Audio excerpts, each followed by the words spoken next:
So now let's see how we can utilize the Sobel filter inside of GIMP. So in order to utilize the Sobel filter, you need to go around onto the filters menu right here, and then you need to go around over here onto as detect, and over here you can see that Sobel is an option. So once you go around and do that, you can see that it detects out the S right here.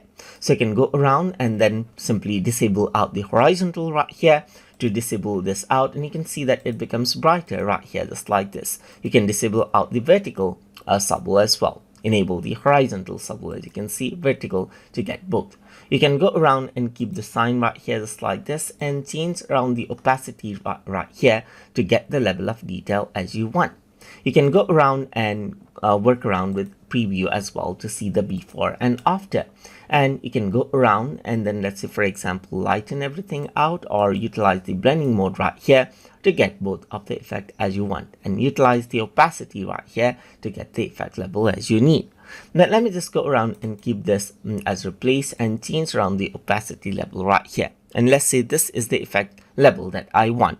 So I can simply go around over here and go around and press OK, and this will be applied. And this is how you can utilize the Sobel filter inside of GIMP. So I hope you guys learned something as always, and as always, please like, comment, share and subscribe.